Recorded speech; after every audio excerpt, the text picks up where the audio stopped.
This is the local and national news from Fabulous 103 FM, brought to you via YouTube.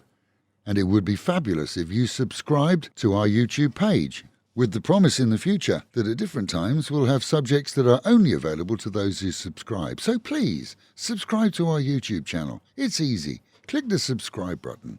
And at the same time, click the like button too.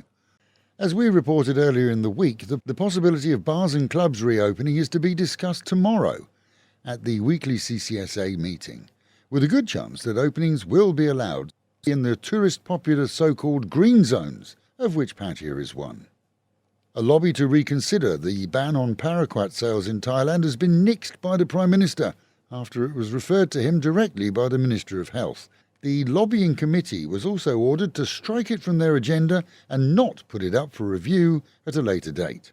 The toxic weed killer, along with two others, has been effectively banned from use here for in excess of a year. These products are also banned for use in numerous Western countries. Heavy storms yesterday saw much of the capital flooded, along with numerous regions of the country. Those storms will continue through to the end of the week, with the heaviest set for the capital and central provinces. But our own region has promised a dousing or two, and warnings issued for small boats and swimmers not to use the Gulf during this storm period. Despite the fall of the baht to a 5-year record low against the dollar, the Bank of Thailand reports that its value against the dollar has had a very limited effect on inflation here, with the economy most impacted by fuel prices. They also stated that there's no immediate need to review interest rates, and that the baht is actually handling itself well against other Asian nations. On Phuket, a 22-year-old Australian tourist here with his pals fell to his death from an 11th floor balcony this week.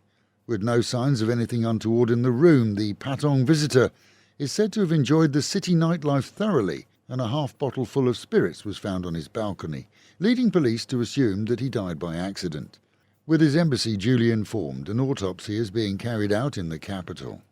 Meanwhile, at home, in our own province this morning, reports just 148 new cases of COVID discovered through PCR testing in the previous 24 hours, with 1,767 people failing ATK tests at medical centres. Nationally, the figures are low as well: 6,305 new cases, 7,567 people recovered and released from quarantine, and 42 deaths attributed to the virus. Thai media is reporting that the number of life jackets on ferries to Koh Larn is out of proportion to the number of passengers, and that only a few were actually wearing them during the crossings. With speedboats marked as meeting safety requirements in full, it's expected that City Hall will order a full investigation. Legally, ferries must carry sufficient life jackets, and it's long been ordered that passengers actually wear them from departure to arrival. If you go down to the beach today, you may be in for a big surprise, actually the biggest of surprises, as off the Jomtien coastline is anchored one of the largest private sailing boats, property of the owner of Tottenham Hotspurs, billionaire Joe Lewis. Mr. Lewis, a frequent visitor to Thailand, was previously spotted off the southern islands, but is now enjoying the Pattaya coastline. The 85-year-old is in good hands. He has a crew of 30 to meet all his needs and those of guests. And lucky for one man, as his business partner appears to have been the country's worst shot. This as she blasted him 3 times with a gun and missed every time. Now on the run, she and he had been arguing over their Sriracha horticultural business. Things got heated, she drew and fired, but then ran away as he was left stunned but untouched. His car wasn't so lucky, as one of the bullets shattered a window, and police are expected to report an arrest today or tomorrow. With the reminder that from 6 o'clock in the evening on Saturday there is a 24-hour alcohol sales ban for all businesses in Pattaya City and several other sub-districts, which includes Nong Pru, Jomtien and Nuglua, along with the island of Koh Larn and others.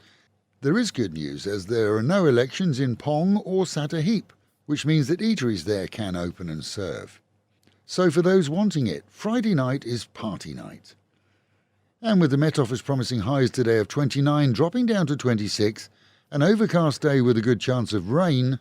Local and national news today from Fabulous 103 FM and Fabulous Pattaya Media Group. And to get a notification every time we release another bulletin or programme, like and subscribe to our channel, Fabulous Pattaya Media Group, by using the link below.